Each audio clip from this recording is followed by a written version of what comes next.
அருகே புலியூரில் கல்லூரி வேன் விபத்தில் சிக்கியதில் 4 மாணவிகள் பலியாகினர். கரூர் மாவட்டம் புலியூரில் உள்ள தனியார் பொறியியல் கல்லூரி வேன் செவ்வாயன்று திருச்சி மாவட்டம் பெட்டமாய்த்தலையில் இருந்து மாணவிகளை ஏற்றுக்கொண்டு கல்லூரிக்கு சென்றது. வேன்மனையார் பாளையம் அருகே வந்தபோது எதிரே வந்த சரக்கு வேன் மீது எதிர்பாராத விதமாக மோதியது. இந்த விபத்தில் கோகிலா, ரஃபீனா பானு உட்பட மாணவிகள் 4 பேர் சம்பவ இடத்திலேயே உயிரிழந்தனர். படுகாயமடைந்த நிலையில் 10க்கும் மேற்பட்ட மாணவிகள் மீட்கப்பட்டு சிகிச்சைக்காக கரூர் தனியார் மருத்துவமனையில் சேர்க்கப்பட்டனர். விபத்து குறித்து மாயனூர் போலீசார் விசாரணை நடத்தி வருகின்றனர். பாபர் மசூதி இடிப்பு வழக்கில் அத்வானி உள்ளிட்ட தலைவர்களுக்கு உச்சநீதிமன்றம் நோட்டீஸ் அனுப்பியுள்ளது. உத்தரப்பிரதேச மாநிலம் அயோத்தியில் இருந்த பாபர் மசூதி 1992ஆம் ஆண்டில் இடிக்கப்பட்டது தொடர்பாக பாரதிய ஜனதா மூத்த தலைவர்கள் அத்வானி, முரளி மனோகர் ஜோஷி, மத்திய அமைச்சர் உமா பாரதி, கல்யாண் சிங் உள்ளிட்டோர் மீது 2 வழக்குகள் பதிவு செய்யப்பட்டன. பாபர் மசூதியை இடிக்க சதி செய்ததாக பதிவு செய்யப்பட்டிருந்த குற்றச்சாட்டுகளில் இருந்து அத்வானி உள்ளிட்டோரை அலகாபாத் உயர்நீதிமன்றம் 2010ஆம் ஆண்டில் விடுவித்தது. அதை எதிர்த்து மெஹபூப் அகமது என்பவர் தொடர்ந்த வழக்கு செவ்வாயன்று உச்சநீதிமன்றத்தில் விசாரணைக்கு வந்தது. அத்வானி உள்ளிட்ட 21 பேருக்கு நோட்டீஸ் அனுப்ப உத்தரவிட்ட நீதிபதிகள் 4 வாரங்களுக்குள் பதில் மனு தாக்கல் செய்யும்படி உத்தரவிட்டுள்ளனர். சட்டசபையில் சபாநாயகரை முற்றுகையிட்டதால் இடைநீக்கம் செய்யப்பட்டுள்ள தேமுதிக எம்எல்ஏக்கள் மோகன்ராஜ், வி.சி. சந்திரகுமார், சி.ஹெச். சேகர், எஸ்.ஆர். பார்த்திபன், எல். வெங்கடேசன் 6 பேர் அடுத்த கூட்டத்தொடரிலும் 10 நாட்கள் சபைக்கு வர தடை விதிக்கப்பட்டுள்ளது. கடந்த சட்டசபை கூட்டத்தில் ஜெயலலிதா குறித்த வாக்குவாதத்தின் போது ஏற்பட்ட அமளி காரணமாக தேமுதிக எம்எல்ஏக்கள் சபாநாயகரை முற்றுகையிட்டதால் கடும் அமளி ஏற்பட்டது. சபை காவலர்களால் அவர்கள் அனைவரும் வெளியேற்றப்பட்டனர். இதையடுத்து தேமுதிக 6 பேர் சஸ்பெண்ட் செய்யப்பட்டனர். அதனால் அவர்கள் பட்ஜெட் கூட்டத்தொடரிலும் பங்கேற்க முடியாமல் போனது. இதற்கிடையே இப்பிரச்சினை உரிமைக்குழுவுக்கு பரிந்துரைக்கப்பட்டிருந்தது. உரிமைக்குழுவின் விசாரணையில் குற்றம் சாட்டப்பட்ட 6 எம்எல்ஏக்களும் விரிவான பதில் தாக்கல் செய்தனர். இதைத் தொடர்ந்து உரிமைக்குழுவின் அறிக்கை சட்டசபையில் தாக்கல் செய்யப்பட்டது. அறிக்கையை வாசித்த சபாநாயகர் தனபால், தேமுதிக எம்எல்ஏக்கள் 6 பேரும் அடுத்த சட்டசபை கூட்டத்தொடரில் கலந்து கொள்வதில் மேலும் 10 நாட்கள் தடை விதித்து உத்தரவிட்டார். தேமுதிகவினருக்கு கூடுதல் தண்டனை அளிக்கப்பட்டதாக குற்றம் சாட்டி தமிழக சட்டசபையில் செவ்வாயன்று திமுக, காங்கிரஸ் உள்ளிட்ட அனைத்து எதிர்க்கட்சியினரும் வெளிநடப்பு செய்தனர். கடந்த கூட்டத்தொடரில் தேமுதிக எம்எல்ஏக்கள் சஸ்பெண்ட் செய்யப்பட்டதை விலக்கிக் கொண்டு அவர்களை சபை நடவடிக்கைகளில் பங்கேற்க அனுமதிக்க வேண்டும் என்று எதிர்க்கட்சியினர் தொடர்ந்து வலியுறுத்தி வந்தனர். இந்நிலையில் சட்டசபை உரிமைக்குழுவின் பரிந்துரைப்படி அடுத்த கூட்டத்தொடரில் தேமுதிக எம்எல்ஏக்கள் 6 பேர் கலந்து கொள்ள தடை விதிக்கப்பட்டது. இதை ரத்து செய்ய வேண்டும் என்று எதிர்க்கட்சியினர் வலியுறுத்தினர். ஆனால் தண்டனையை சபாநாயகர் தனபால் விலக்கிக் கொள்ள மறுத்துவிட்டார். இதற்கு எதிர்ப்பு தெரிவிக்கும் வகையில் திமுக, காங்கிரஸ், பாமக மற்றும் கம்யூனிஸ்ட் கட்சி எம்எல்ஏக்கள் ஒட்டுமொத்தமாக வெளிநடப்பு செய்தனர். காவிரியின் குறுக்கே மேகதாது மற்றும் ராசி மணலில் அணை கட்டுவதற்கு மத்திய அரசிடம் கர்நாடக அரசு அனுமதி பெறவில்லை என்று மத்திய வனம் மற்றும் சுற்றுச்சூழல் துறை அமைச்சர் பிரகாஷ் ஜவடேகர் தெரிவித்துள்ளார்.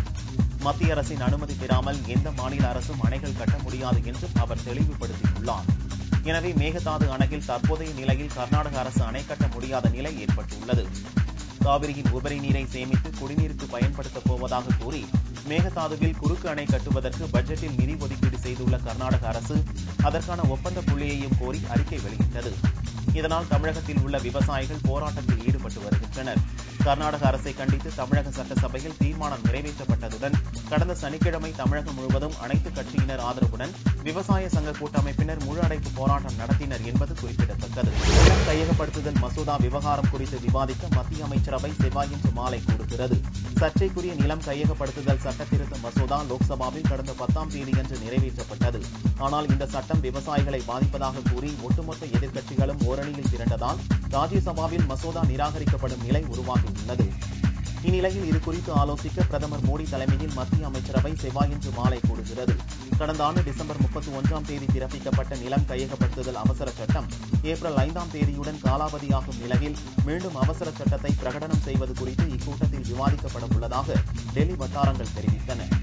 மத்திய அமைச்சரவையில் தனி பொறுப்புடன் கூடிய மத்திய இணை அமைச்சர்களுடன் பிரதமர் நரேந்திர மோடி செவ்வாயன்று காலை ஆலோசனை நடத்தினார்.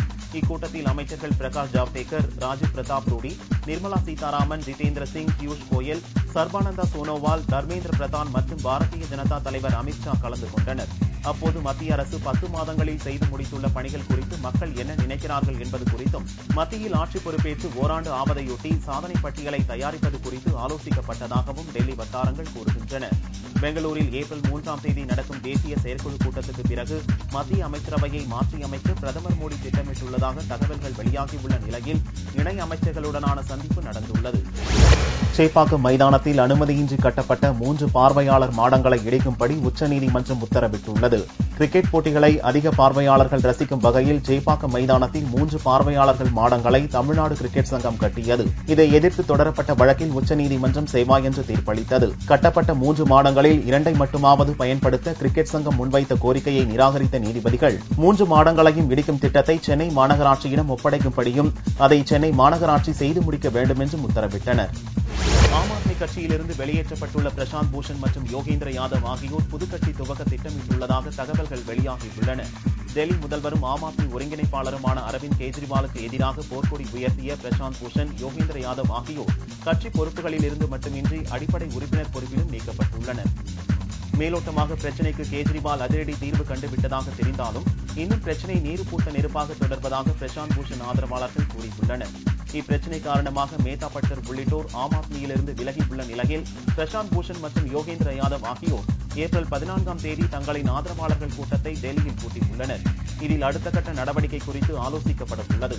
குறிப்பாக கெஜ்ரிவாலுக்கு எதிராக புதிய கட்சி துவக்குவது குறித்து இக்கூட்டத்தில் முடிவெடுக்க உள்ளதாக கூறப்படுகிறது. காங்கிரஸ் கட்சிக்கு மீண்டும் உயிர் கொடுக்கும் முயற்சியாகவே விவசாயிகள் பிரச்சினையை அரசியலாக்க சோனியா முயற்சிப்பதாக மத்திய சாலை போக்குவரத்து துறை அமைச்சர் நிதின் கட்காரி சாடியுள்ளார். நிலம் கையகப்படுத்துதல் மசோதா தொடர்பான எந்த விவாதத்துக்கும் தயார் என்று காங்கிரஸ் தலைவர் சோனியா உள்ளிட்ட அனைத்து எதிர்க்கட்சி தலைவர்களுக்கும் நிதின் கட்காரி கடிதம் எழுதியிருந்தார். சோனியா அனுப்பிய பதில் கடிதத்தில் புதிய நில மசோதாவை காங்கிரஸ் கடுமையாக எதிர்க்கும் என்றும் முந்தைய காங்கிரஸ் கூட்டணி அரசின் போது கொண்டுவரப்பட்ட மசோதாவை மீண்டும் கொண்டுவர வேண்டும் என்றும் கூறியிருந்தார். இதற்கு பதிலளித்துள்ள நிதின் கட்காரி, காங்கிரஸ் கூட்டணி அரசின் கொள்கையால் வேலைவாய்ப்பின்மையும் விவசாயிகள் தற்கொலையும் தான் அதிகரிக்கும் என்று சாடியுள்ளார். அதே நேரம் மாநில அரசுகள் பள்ளி, மருத்துவமனை அல்லது சாலை அமைப்பதற்கு 1 ஏக்கர் நிலம் கூட பெற முடியாது என்று கூறியுள்ளார். பீகார் மாநிலம் பாட்னாவில் உள்ள பதர்பூர் பகுதியில் ஒரு அடுக்குமாடி குடியிருப்பில் திங்களன்று நள்ளிரவில் பயங்கர சத்தத்துடன் குண்டுவெடிப்பு நிகழ்ந்தது. அதிர்ஷ்டவசமாக யாருக்கும் காயம் ஏற்படவில்லை. உடனடியாக போலீசாரும் வெடிகுண்டு நிபுணர்களும் விரைந்து சென்று அங்கு சோதனை நடத்தினர். அப்போது வெடிக்காத 2 குண்டுகளை கைப்பற்றி செயலிழக்க வைத்தனர்.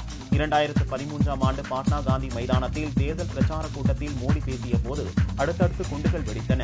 அப்போது வெடித்த அதே ரகத்தைச் சேர்ந்த குண்டுகளே இப்போது நடந்த சோதனையில் கண்டுபிடிக்கப்பட்டுள்ளதாக போலீசார் கண்டறிந்துள்ளனர்.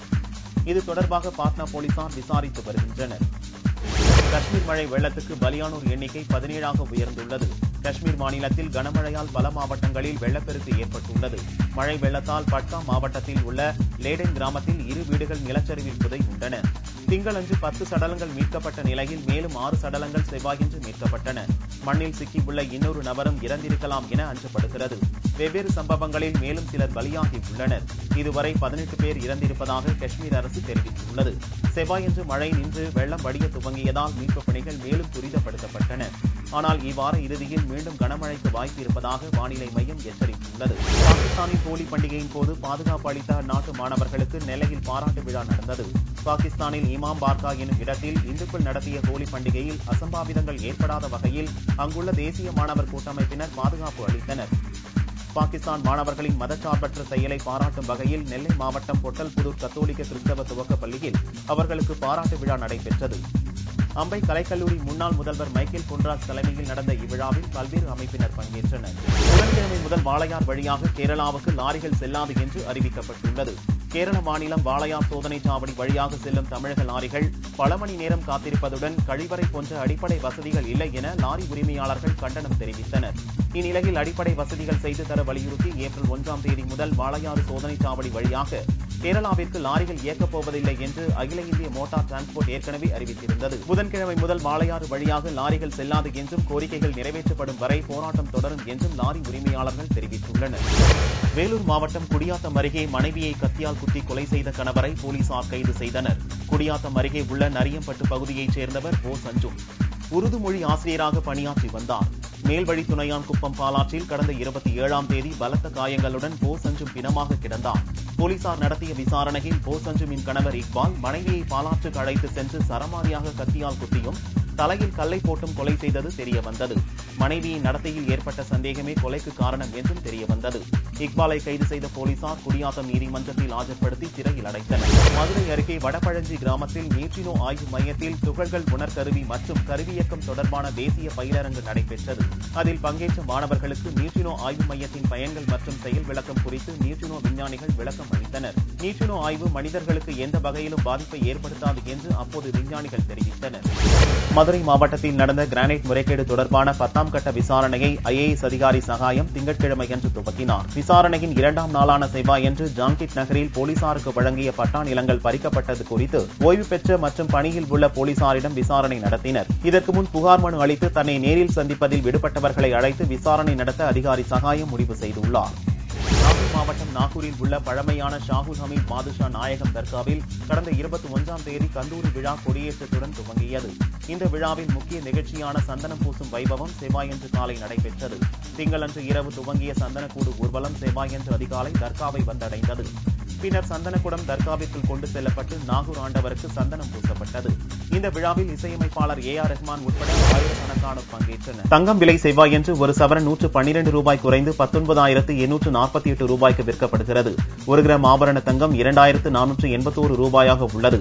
வெள்ளியின் விலை கிராமுக்கு 70 காசுகள் குறைந்து 1 கிராம் 40 ரூபாய் 90 காசுகளுக்கு விற்பனையாகிறது.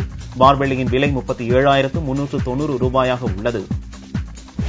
கார்த்திக் நடித்த கொம்பன் திரைப்படம் வரும் 2ஆம் தேதி திரைக்கு வருமா என்பதில் தொடர்ந்து இழுபறி நீடிக்கிறது. ஞானவேல் ராஜா தயாரித்த இந்த படத்தின் தலைப்பே வன்முறையை தூண்டும் வகையில் உள்ளதாகவும் ராமநாதபுரத்தில் இரு சமூகத்திற்கு இடையே 100 ஆண்டுகளாக நிலவும் பிரச்சனையை மையமாக வைத்து படம் தயாரிக்கப்பட்டுள்ளதாகவும் கூறி கொம்பன் படத்தை தடை விதிக்க கோரி புதிய தமிழக கட்சியின் தலைவர் கிருஷ்ணசாமி மதுரை உயர்நீதிமன்ற கிளையில் வழக்கு தொடர்ந்துள்ளார்.